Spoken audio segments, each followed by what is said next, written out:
Hello everyone, I'm Francesca. Welcome back to my YouTube channel.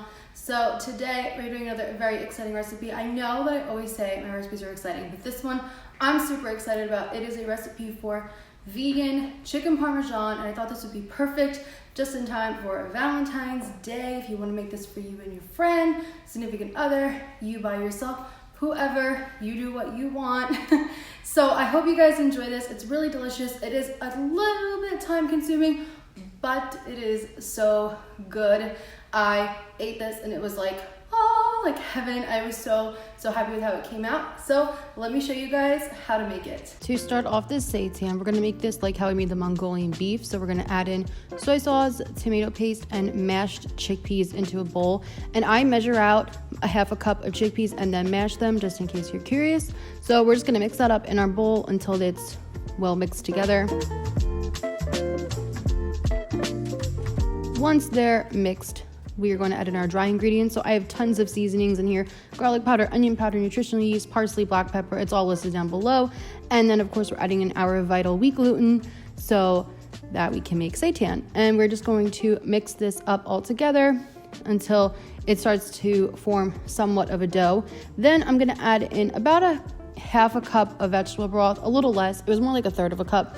And I'm going to start mixing this together, and you're just basically making a dough with this. You want to add in the vegetable broth slowly, because once you add in too much, it's just going to be too wet. So I ended up adding in half a cup total, and like maybe like a tablespoon, but you just want to have about 3/4 cup set aside. So after I mixed it together with my spatula, I felt like it was ready to be kneaded, and I got my hands in there, and you can see it's a little bit dry still. So I go and add in like a touch more vegetable broth. And you're just really looking for like a nice sticky smooth dough. There shouldn't be anything really left on the counter or anything like this, and it should look something like that.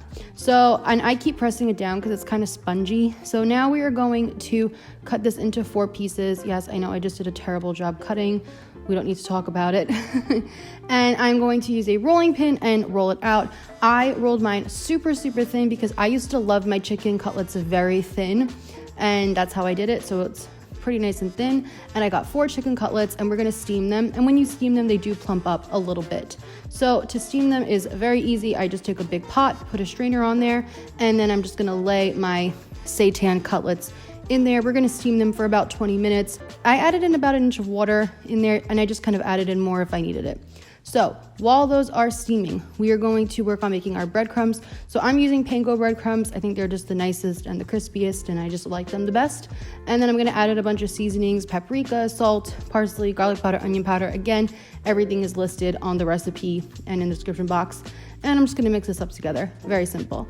Then we're gonna make a batter using chickpea flour. So I'm just taking chickpea flour, and I used the vegetable broth that I had left over since I already measured it out. And then I added in a little more water, equal amounts of chickpea flour to water.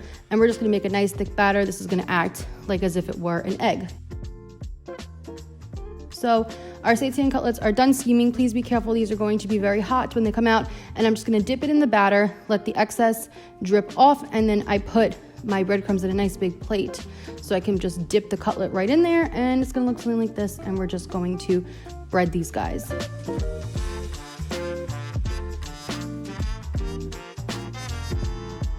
You may need to add more breadcrumbs as you go along and pick out any chickpea flour bits. Just, you know, I don't like to add too many, because then if I feel like I'm left with a bunch of breadcrumbs and I get annoyed, I'm weird. So I'd rather just add more if I need it. So these are them, all 4 of them, nice and breaded. So we're gonna start off by pan frying these, and I'm adding in about 1.5 tablespoons of olive oil. Gonna put this on the bottom of the pan, kind of roll it around, and then we can put our seitan cutlets in there. And these are pretty sturdy now, so you don't have to worry too much about like them ripping or anything like that, just in case you were. And we're just gonna let these fry up nice. Just gonna cook them for about 2 to 3 minutes on each side. They're nice and golden brown. And can we just look at that? Like, that looks gorgeous to me. I was so happy when I flipped these over. So I'm going to take a baking pan, and I'm just gonna add in some tomato sauce. I'm cheating, I'm using store-bought.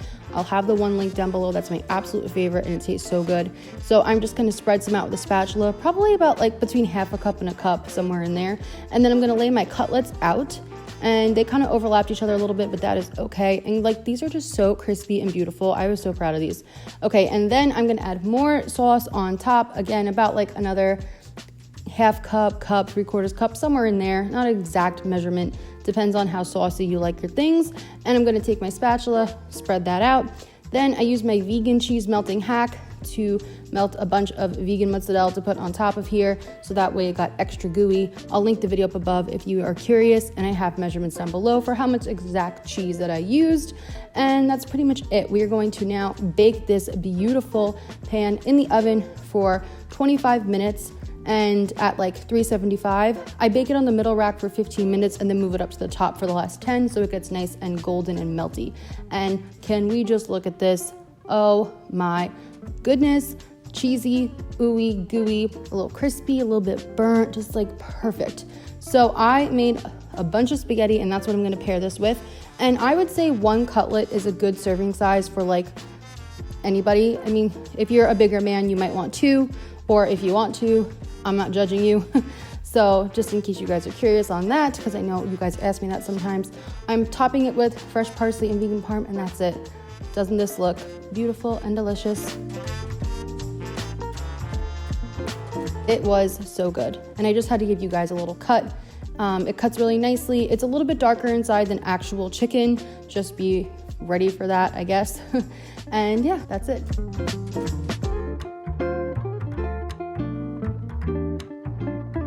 All right, guys, and that was our recipe. I really hope you enjoyed it. As always, full recipe is down below in the description box, and there is a link to my blog with full written out steps. The month of February has been kind of crazy. I try to give you guys 2 uploads a week, but I had a wedding to go to.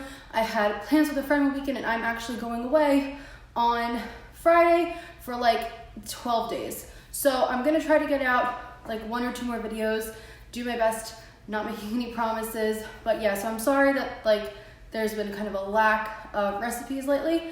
But yeah, I hope you guys enjoyed this.